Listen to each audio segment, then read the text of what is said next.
Somebody asked me recently, what are you doing nowadays? I said, I'm thinking. Not that I'm thinking to answer your question. I think most of the time what I'm doing nowadays is thinking, and thinking. Now, thinking is a form of learning. You think, which means you reflect. You think about the past, you think about the future, you think about the present, you think about the people. You think applying whatever you have written in the past in the form of some books. Are they still relevant? Are they new concepts? Do I need to revise? And so on. So, thought is a very important part of our life. In fact, we spend most of our time thinking. Only thing that we need to remember is how do we think productively? How do we think right kind of things? Many times people ask me to indicate a date when I can give a lecture to them, and sometimes 3 months beforehand, 2 months beforehand. Nowadays I tell them, just call me about 3 days beforehand, maximum 1 week. The reason is, if you take my time 3 months beforehand, I am thinking for 3 months about the session that I am going to take.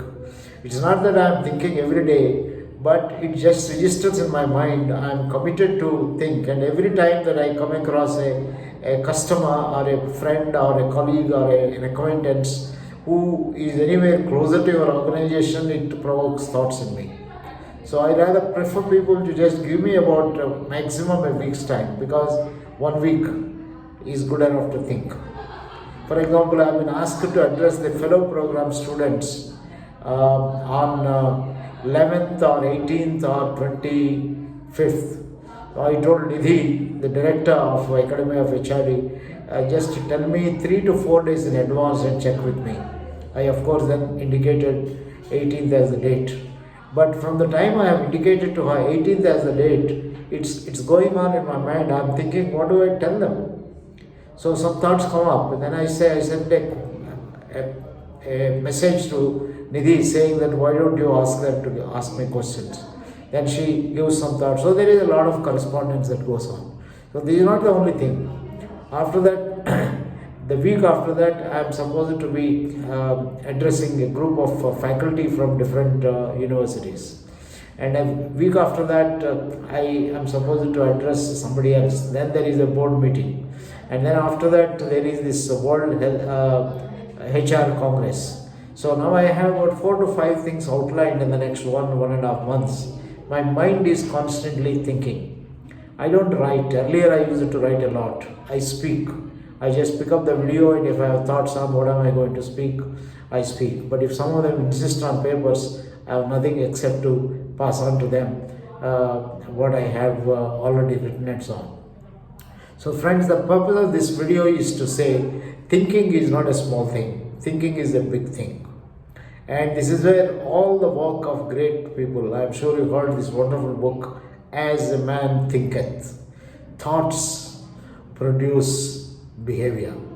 In fact, entire McClelland's theory is thinking is responsible for behavior, and language helps in thinking. If we can develop achievement language, people can be helped to think in achievement terms. I think we are developing a HR language, a leadership language, whatever is the kind of language that you want.